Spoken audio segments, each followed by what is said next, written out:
పాకిస్తాన్ని మట్టి కరిపించిన రోజు, భారత సైన్యం సత్తాను ప్రపంచానికి చాటి చెప్పిన రోజు. సో మనం ఇప్పుడు ప్రపంచంలో ఒక ధీటైన పవర్, దాదాపు సూపర్ పవర్ కింద ఎదిగాయి. పాకిస్తాన్ వెన్నులో వణుకు పుట్టించినటువంటి ఈ ఆపరేషన్, శత్రువు మన గురించి ఆలోచన చేస్తున్నాడు అని మనకు తెలియంగానే ముందే వెళ్ళి మనం కొట్టడం.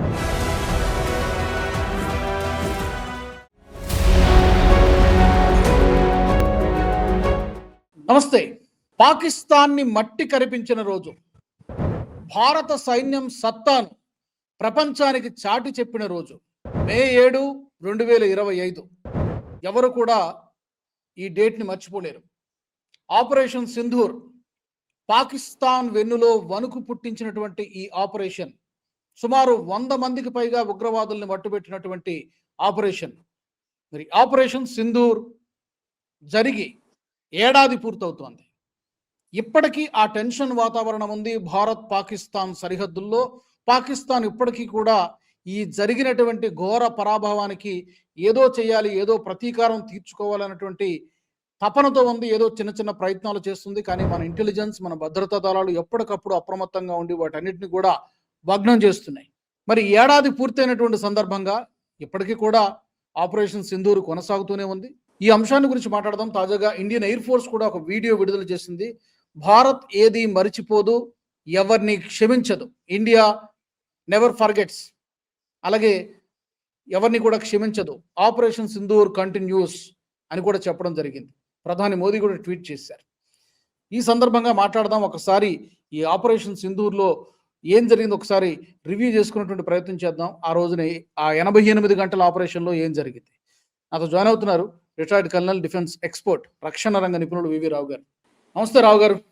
నమస్తే. నిజానికి ఆపరేషన్ సింధూర్తో పాకిస్తాన్కి మన కెపాసిటీ చాలాసార్లు చూపించాము.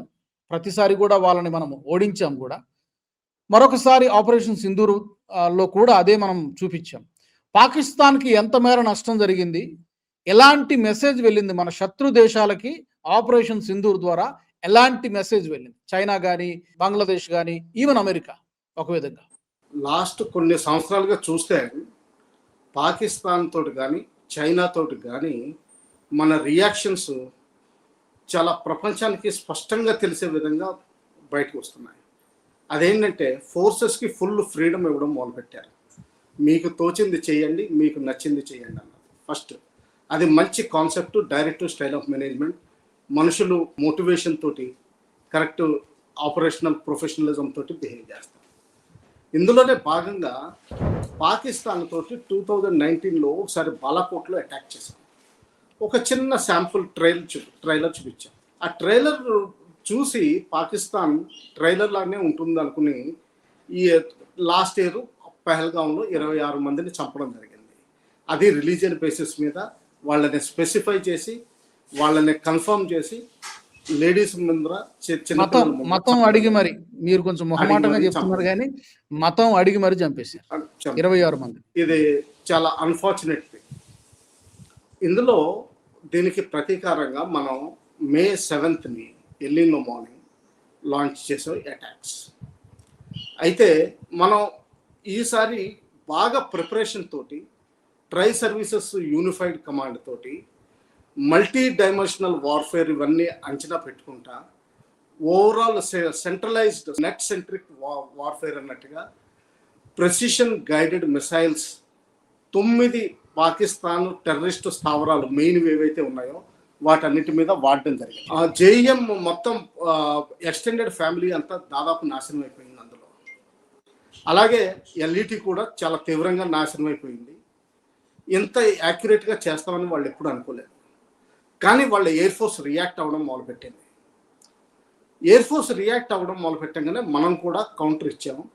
11 ఎయిర్ స్ట్రిప్ల మీద మొత్తం నిర్వీర్యం చేసాం, అటాక్ చేసాం. అలాగే వాళ్ళకున్న ఎయిర్ డిఫెన్స్ సిస్టమ్స్ అన్ని నిర్వీర్యం చేశాం. ఇంకా 48 గంటలు దాటిన తర్వాత వాళ్ళు డ్రోన్స్ మీద మోహరించడం మొదలుపెట్టారు. దానికి కూడా మనకున్న సిస్టమ్స్ అన్నీ ఇంటిగ్రేటెడ్ ఫ్యాషన్లో యాక్షన్ తీసుకుని కూలగొట్టేసరికి సాయంకాలం వచ్చేసరికి వాళ్ళు మోకాళ్ళ మీదకి వచ్చి డీజీఎంఓని బతిమాలడం మొదలుపెట్టారు. ఈరోజు సాయంకాలం 4:30 నుంచి మనకి సీజ్ ఫైర్ అమలు చేయండి అని. ఎస్, ఇండియా మ్యాగ్నానిమస్గా అగ్రీ చేసింది. కానీ ఇంకొక షరతుతోటి, ఇందస్ వాటర్ ట్రీటీ ఏదైతే 1960 ఎక్కువ నీళ్లు ఇస్తా పాకిస్తాన్కి, అది 1960లో సంతకం పెట్టామో దాని టెన్యూర్ అయిపోయింది. దాన్ని రెన్యూవల్ మోడిఫైడ్ క్లాజెస్ తోటి అడుగుతుంటే పాకిస్తాన్ ఏమాత్రం మాట్లాడట్లేదు. దాన్ని అబ్రిగేషన్లో పెట్టాం. అది ఇప్పుడు దాని ఇంపార్టెన్స్ ఇప్పుడు తెలుస్తుంది. వాళ్ళు చాలా తీవ్రంగా మాట్లాడాలని చూశారు, రక్తం ఏరులా పారుతాయి అన్నట్టుగా మాట్లాడారు, కానీ ఏం చేయలేకపోతున్నారు. ప్రస్తుతానికి మనం విరామం కల్పించినా కానీ యుద్ధం కొనసాగుతూనే ఉంది. ఎందుకంటే ఇందస్ వాటర్ ట్రీటీ అబ్రిగేషన్ మాత్రం ఏమాత్రం మారలేదు. రెండవది, ఈ దీనిలో చాలా precision guided and long range missiles మనం వాడడం జరిగింది. 300 కిలోమీటర్స్ పైన మనం పాకిస్తాన్లో ఎయిర్పోర్ట్ మీద ఉన్న విమానాలని ధ్వంసం చేయగలిగాం. 6-8 విమానాలు వాళ్ళకి పోయినాయి, ఇంపార్టెంట్. అలాగే వాళ్ళ న్యూక్లియర్ కమాండ్ స్ట్రక్చర్ ఎక్కడైతే ఉందో అక్కడ కూడా బహుశా దెబ్బతిన్నట్టు చాలా మనకి రిపోర్ట్స్ వస్తున్నాయి. దానివల్లే భయపడి కొంచెం అమెరికాకి పరిగెత్తాల్సి వచ్చింది. అమెరికా కొంచెం ఫాల్స్ క్లెయిమ్ తీసుకోవాలని చూసింది, ఏదో మీడియేషన్ చేసి మన రెండు దేశాల మధ్యన సంధి తీసుకొచ్చినట్టు. కానీ అటువంటిది ఏమీ లేదు. ఇదంతా స్వతంగా తీసుకున్న డెసిషన్ కంటిన్యూ అవుతుంది.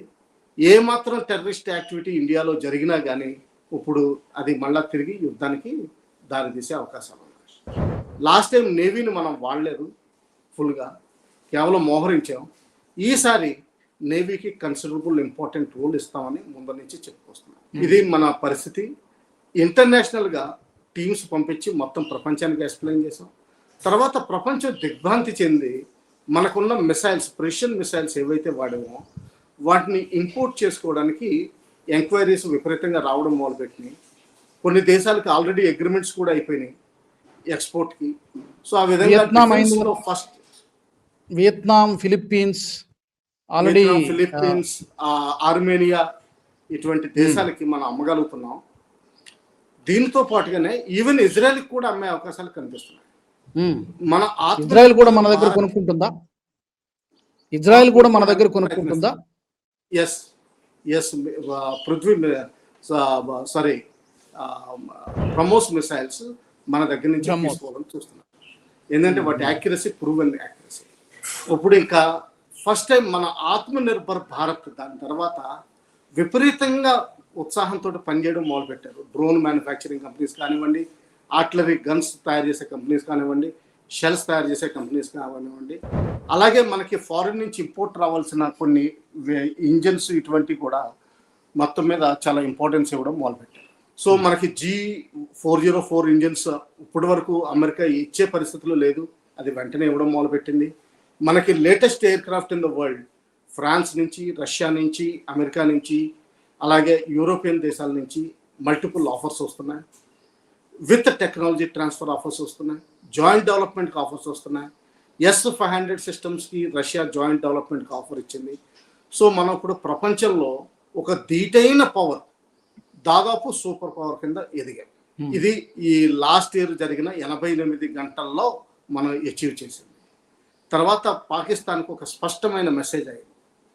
వాళ్ళు ఏం చేయాలో తెలియక వాళ్ళు ఆపరేషన్ బునియాన్ మసూస్ అనే దాన్ని సక్సెస్ కింద చూపించుకుంటా వాళ్ళ జనరల్ని ఫీల్డ్ మార్షల్ చేయడం, తర్వాత చీఫ్ ఆఫ్ డిఫెన్స్ ఫోర్సెస్ కింద డెసిగ్నేట్ చేయడం, తర్వాత 5 year టెన్యూర్ ఇవ్వడం, ఇవన్నీ జరుగుతూనే ఉన్నాయి. అయితే మనం గమనించాల్సిన విషయం ఏంటంటే ఈ థ్రెట్ మాత్రం పాకిస్తాన్ నుంచి వస్తున్న థ్రెట్ ఇంకా పోలేదు. జనవరి మంత్లోను, మార్చ్ మంత్లోను 2 తీవ్రమైన గూఢంగా జరుగుతున్న ప్లాన్స్ అన్నిటినీ మనం తిప్పుకొట్టాం. మాడ్యూల్స్ అన్ని బ్రేక్ చేయగలిగాం. అలాగే ఒకటి ప్రీమెచ్యూర్ బ్లాస్ట్ అయిపోయినా కానీ దాన్ని అక్కడితో కంటైన్ చేయగలిగాం. అయితే పాకిస్తాన్ మాత్రం తన స్టాండ్ మార్చుకున్నట్టు కనిపిస్తుంది. కాశ్మీర్ ఫోకస్ కాకుండా రెస్ట్ ఆఫ్ ఇండియాలో ఎడ్యుకేటెడ్ పీపుల్ తోటి చిన్న బ్లాస్ట్లు చేయించడం, తర్వాత సబ్వర్జన్ చేయడం, ఇంక్లూడింగ్ ఐటీ కంపెనీస్లో సబ్వర్జన్కి విపరీతంగా పాల్పడుతున్నారు. ఇది లాంగ్ టర్మ్లో మనం దీన్ని ఎదుర్కోవాల్సి ఉంటుంది. ఇదే మల్టీ డైమెన్షనల్ వార్ఫేర్లో మనం సైకలాజికల్ వార్ఫేర్ కూడా చేయాల్సిన అవసరం ఎంత కనిపిస్తుంది. ఇంకొకటి కొంచెం లోపం కనిపించింది ఏంటంటే, మనం మీడియాని మనకి రెండు ఇంటర్నేషనల్ ఛానల్స్ ఉన్నాయి. ఒకటి డిడి ఇంటర్నేషనల్, ఇంకోటి వియాన్ అని జీటీవీ నెట్వర్క్. ఈ రెండు మన దేశానికి కావాల్సిన ఆడియో విజువల్స్ ఎఫెక్టివ్గా ప్రజెంట్ చేయలేకపోయింది. వీటిని ఇంప్రూవ్ చేయాల్సిన అవసరం ఎంతో ఉంది. అవసరం వస్తే ఇంకొన్ని ప్రైవేట్ ఛానల్స్ని మనం ఇంటర్నేషనల్గా ప్రమోట్ చేయాల్సిన అవసరం ఉంది. ఇప్పుడు పాకిస్తాన్ నిన్న రాత్రి వాళ్ళ ప్రైమ్ మినిస్టర్ ఇచ్చిన స్టేట్మెంట్ ప్రకారం చూస్తే, బలూచిస్తాన్లో చనిపోయిన ఒక లెఫ్టినెంట్ కర్నల్ గురించి మాట్లాడుతూ ఆయన ఏమన్నారంటే, ఇది ఇండియా స్పాన్సర్ చేసిన బలూచిస్తాన్ టెర్రరిస్టులు చంపారు ఇవన్నీ అన్నారు. అంటే పాకిస్తాన్ యాటిట్యూడ్ ఏమాత్రం మారలేదు. తర్వాత అమెరికా తోటి, చైనా తోటి బ్యాలెన్స్ చేయగలుగుతుంది. సౌదీ అరేబియా ఇటువంటి కంట్రీస్ నుంచి ఫండ్స్ తెచ్చుకోగలుగుతుంది. తర్వాత ఏదో ఇరాన్కి యుఎస్ఏకి మధ్యన సంప్రదింపులు జరిపిస్తున్నాం అని చెప్పి ఇంటర్నేషనల్గా రికగ్నిషన్ కొంచెం తెచ్చుకోవడం జరుగుతుంది.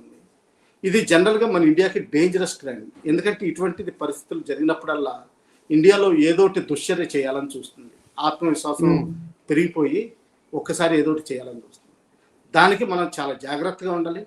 రానున్న నెలలు అహర్నిశం యాక్చువల్గా పాకిస్తాన్లో డెమోక్రసీ వచ్చి పీస్ అండ్ స్టెబిలిటీ కేవలం కావాలనుకునేంత వరకు మన అహర్నిశం ఎలర్ట్గానే ఉండాలి. అంటే ఎందుకంటే మీరు అన్నట్టుగా పాకిస్తాన్ లాంటి కంట్రీ పక్కన ఉన్నప్పుడు, నైబర్ కంట్రీగా ఉన్నప్పుడు, unfortunately we have bad neighbours. Jaishankar గారు చెప్పినట్టుగా బ్యాడ్ నైబర్స్. ఈ 365 days అప్రమత్తంగా ఉండాల్సిందే. దీంతో అంటే మన గతంలో మన అప్రోచ్ ఎలా ఉండేది అంటే రియాక్టివ్ అప్రోచ్ ఉండేది. ఇప్పుడు ఆపరేషన్ సింధూర్ తర్వాత ఇది నయా భారత్, గుర్తుపెట్టుకోండి, మా బౌండరీస్ని టచ్ చేస్తే పరిస్థితి ఎలా ఉంటుందని చెప్పి ఒక indication not only to Pakistan, అటువైపు చైనాకి, ఈ మధ్య కాలంలో మొహమ్మద్ యూనస్ ఉన్నంత కాలం కూడా బంగ్లాదేశ్ కూడా అలాగే బిహేవ్ చేసింది కాబట్టి అటు బంగ్లాదేశ్ కూడా ఒక హెచ్చరిక పంపించినట్టు అయింది అనుకోవాలా. ప్రోయాక్టివ్ అప్రోచ్ అనొచ్చు, లేకపోతే ప్రిడేటరీ మోడ్ అని కూడా అనొచ్చు. శత్రువు మన గురించి ఆలోచన చేస్తున్నాడు అని మనకు తెలియంగానే ముందే వెళ్ళి మనం కొట్టడం, ఆ మోడ్లో వచ్చేసాము మనం అని చెప్తున్నారు. ఎగ్జాక్ట్లీ. అంతకుముందు అయితే మన బోర్డర్ దాటేవాళ్ళం కాదు. ఇక్కడ దాదాపు పోలీస్ చర్యలాగా ఒక టెర్రరిస్ట్ యాక్టివిటీని తనతో డీల్ చేసేవాళ్ళం. ఇప్పుడు టెర్రరిస్ట్ స్థావరాలు ఎక్కడైతే ఉన్నాయో, వాళ్ళ ట్రైనింగ్ ఏరియాస్ ఎక్కడైతే ఉన్నాయో, వాళ్ళ లీడర్షిప్ ఎక్కడ కాన్సన్ట్రేట్ అయ్యిందో వాటిని టార్గెట్ చేయడం మొదలుపెట్టాం. అలాగే వాళ్ళకు వస్తున్న ఫైనాన్సెస్ని కూడా చాలా వరకు మనం కంట్రోల్ చేయాలని చూస్తున్నాం. లాస్ట్ ఎపిసోడ్లో చూస్తే యుఏఈ దాదాపు $3.5 billion పాకిస్తాన్ బ్యాంక్స్లో పెట్టింది, విత్డ్రా చేసుకోవడం జరిగింది. అలాగే 15,000 పైగా షియాస్ అవి తిరిగి ఇచ్చేసిందా పాకిస్తాన్ తిరిగి ఇచ్చేసింది సౌదీ అరేబియా. కానీ సౌదీ అరేబియా నుంచి అప్పు తీసుకుని యుఏకి చెల్లించింది. సో సౌదీ అరేబియా దగ్గర నుంచి అప్పు తీసుకుంది కాబట్టి అక్కడ ఒక డివిజన్ సైన్యం, ఒక squadron air force F-16s especially అక్కడ డిప్లాయ్ చేయాల్సి వస్తుంది. వాళ్ళు ఆ విధంగా అక్కడ ఇరుక్కుపోయారు. ఫ్యూచర్లో జస్ట్ 2-3 monthsలో ఒకవేళ ఇజ్రాయెల్లో ఏదన్నా పీస్ కమిటీ నిజంగా ఆర్గనైజ్ చేయగలిగితే అమెరికా, అందులో కూడా దాదాపు 6,000 మంది నుంచి 8,000 మంది వరకు ట్రూప్స్ పంపించాల్సి ఉంటుంది. అంటే దాదాపు 23,000-24,000 మంది ట్రూప్స్ని ఫారిన్ కంట్రీస్లో డిప్లాయ్మెంట్కి కమిట్ చేస్తున్నట్టు మనం అర్థం చేసుకోవాలి. అలాగే నిన్న మొన్న నేను చూసినటువంటి ఒక వార్త, యునైటెడ్ అరబ్ ఎమిరేట్స్ నుంచి పాకిస్తాన్కు చెందినటువంటి సుమారు 15,000 మందిని దేశం నుంచి బహిష్కరించేశారు అన్నట్టుగా వార్త వినిపించింది. అంటే రకరకాల ఇల్లీగల్ యాక్టివిటీస్, నేరపూరిత కార్యక్రమాల్లో పాల్గొంటున్నారని చెప్పి యుఏఈ నుంచి బయటికి పంపించేసినట్టుగా మనకు వార్త వచ్చింది. గతంలో ఇలాగే టర్కీ నుంచి కూడా బయటికి పంపించేశారు. వీళ్ళు అక్కడికి వెళ్ళి అక్కడ ఈ రకరకాల నేరాలు చేస్తూ ఉన్నారు. ఇది కూడా చాలా ఘోరమైనటువంటి అవమానమే పాకిస్తాన్కి. ఇంకా చూస్తే దావూద్ మెయిన్ ఎయిడ్ ఎవరైతే టర్కీలో drug operations, money laundering operations control చేస్తారో వాళ్ళని టర్కీ మనకి ఇంటర్పోల్ ఇంటర్వెన్షన్ ద్వారా మనకి హ్యాండ్ ఓవర్ చేయడం జరిగింది. అది కూడా ఒక మేజర్ అచీవ్మెంట్ మనకి. సో ఓవరాల్గా పాకిస్తాన్ని చావగొట్టి, పాకిస్తాన్ని ఘోరంగా ఓడించి